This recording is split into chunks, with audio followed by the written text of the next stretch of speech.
Major sports franchises, which are, first of all, exempted from the laws of economic competition. A monopoly. That's right. Irony is not dead.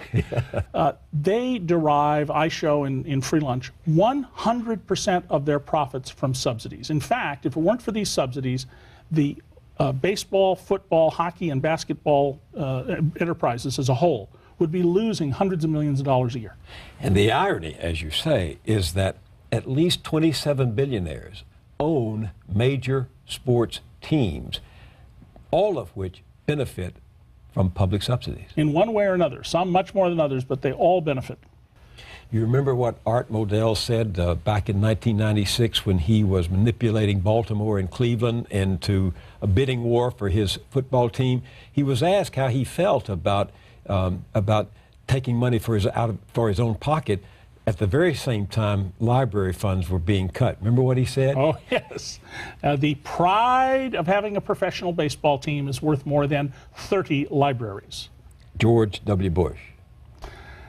Well, this is a great irony. George Bush owes almost his entire fortune to a tax increase that was funneled into his pocket and into the use of eminent domain laws to essentially legally cheat other people out of their land for less than it was worth to enrich him and his fellow investors. By building this stadium in Arlington, Texas for the baseball Texas team. Rangers. Texas Rangers, right. That's right. And one of the key sources I quote is a prominent Republican lawyer married to a United States senator who is the expert in Texas on municipal finance.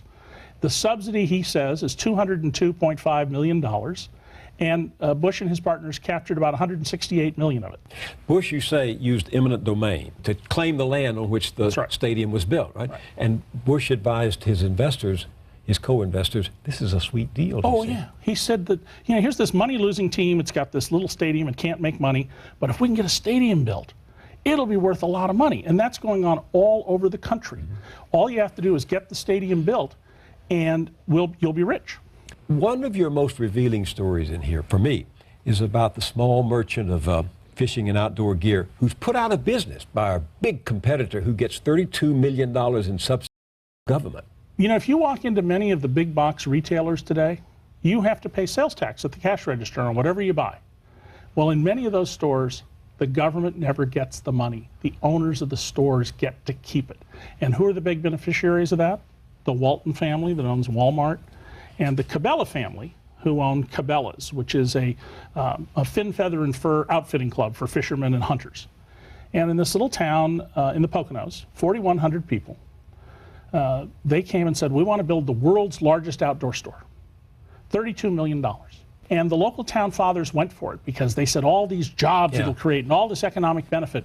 And Jim Weeknecht, who runs this little tiny store that makes enough money that his wife can stay home and raise their children, he's outraged. He goes, nobody gave me a subsidy. If I'd gone to City Hall and said, give me $1 million, they would have laughed at me. And he charged lower prices than Cabela's. They still ran him out of business. This little town gave the Cabela family the equivalent of about 11 years of the entire city budget. Wow. For police and fixing the streets and everything else. And this is going on all across America. But Cabela promised jobs and more money flowing through the economy, but that hasn't happened. No, it hasn't happened. And in fact, that's the argument made everywhere. What you're really doing is using this government subsidy to draw business away from the existing local merchants who are effectively being taxed to subsidize the newcomer. You have a chapter in here about an economics professor who embraced the idea of getting government out of the way of business. And yet then he turned around and made cultivating government his business, quote, leaving behind a trail of death and costs that were shifted onto the taxpayers. And he went on to become our government's Treasury Secretary. John Snow was a brilliant young economics professor and lawyer who wrote about how the government system of regulating transportation was inefficient and causing difficult costs, and in the Ford administration had a prominent role in promoting deregulation of trucking. Then he got a job with the CSX, what's now the CSX Railroad. And what is CSX? It's one of the largest railroad companies in America. And Snow, throughout his career, spent an enormous amount of time going and meeting, not with presidents of the United States, but with the congressmen and senators and the staff members and the bureaucrats you're never going to hear about in the Transportation Department and the Appropriation Department to get all the rules and favors that he wanted.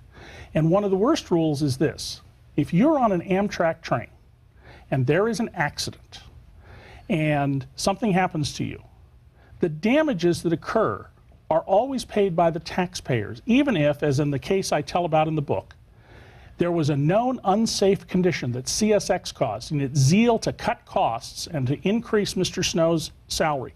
Even though Snow was warned and warned, this is dangerous, we're not doing enough for safety, there were official investigations, they stuck to their policy. They saved $2.4 billion. Well, people died because of it.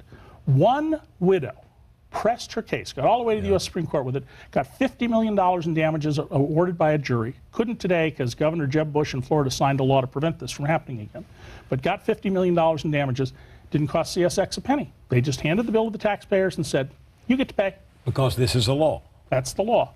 Passed by Congress. That's right. And this is a moral hazard. It's another thing that Adam Smith warned us about.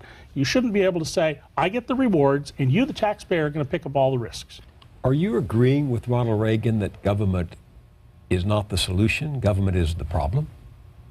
Well, there are lots of problems with government. I mean, I've spent my life exposing all sorts of problems with government.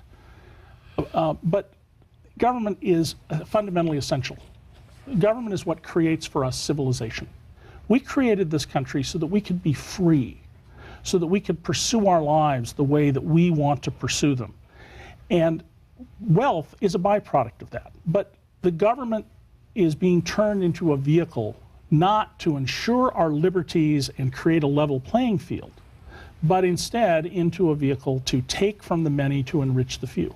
There was a stunning section in your book where you say these new rules that have come about in the last few years help Goldman Sachs and Lehman Brothers, MBNA, that's the big bank holding company, and Citibank exploit the poor, the unsophisticated, and the foolish, because these lenders can now charge rates and impose penalties that were illegal, even criminal, a generation ago. You know, we used to put people to death 500 years ago for loaning money for interest.